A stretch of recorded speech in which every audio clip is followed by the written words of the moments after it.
I was on eBay looking for parts for a project that I was planning, and I went to the Dodge's wooden iron eBay store and stumbled upon the listing for the Iceman Strat Hybrid Body. The description for the listing stated, "This Iceman style body is made from alder. It is made to accept standard Stratocaster necks and output jack. The body weighs 4.2 pounds. It is rough sanded and ready for grain fill and finishing. The rear covers are made from roasted maple and will be held in place with magnets, which I will provide. I'll also add the string ferrules." The body was listed for $200. I've never played an Iceman guitar, or to be honest, really wanted one. Has not really been my kind or style of guitar. I had a bunch of used parts that would make this a working guitar, so I'd really not need to buy anything except for the body. And I even had enough leftover finishing supplies that I could paint it a vintage white. Being a guitar named the Iceman, white just seemed like a pretty appropriate finish color. I was already having fun planning out how I'd do the project, so I went ahead and purchased the body. The rest of the project parts were the following: a set of BYO Guitar Blizzard of 59 vintage humbucker set of pickups that had been sitting in a parts bin for a couple years in my garage. I don't remember why I purchased them to begin with. They retail for $89, and here's how BYO Guitar describes them. Blizzard of 59 pickups aim to deliver vintage PAF tones. Alnico 2 magnets produce sweet and rough highs, rich mid-range and warm tight lows. Vintage toned at its best, all with vintage braided shielded lead wires, vacuum wax potted. For the electronics,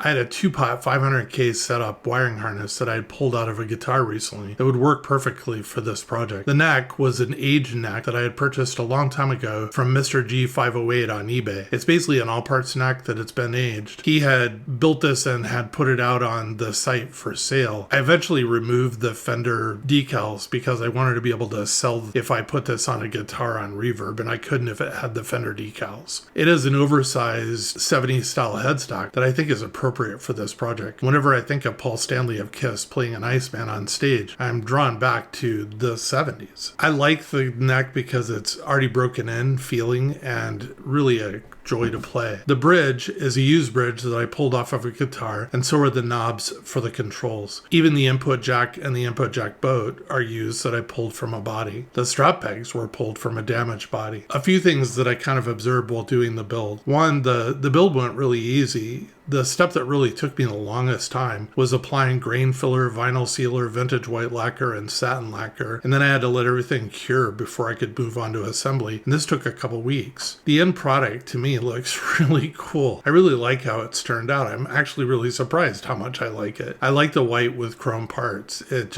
It's kind of a good look. Really stands out. The weight on this guitar is also surprisingly lightweight, coming in at 7 pounds and 7.7 ounces, or 3.39 kilos. It's actually pretty handy for an electric guitar. The other big surprise to me is this body is just crazy ergonomic while in a sitting position. It's a perfect fit for your lap and legs. I'm impressed with the BYO pickups. I'm surprised the quality of kind of the build and just overall bright, clear, warm, rich kind of mid-range and full tight low end that you get for $89. I don't think that they're biting, not something that I would expect a lot of overdrive and breakup from, but really clear, nice mid-range type of pickups that just sound really well. What I mean is, under high gain, they retain clarity and they don't break up. There isn't a lot of crunch as you would expect with other PAF style pickups. Good pickups though.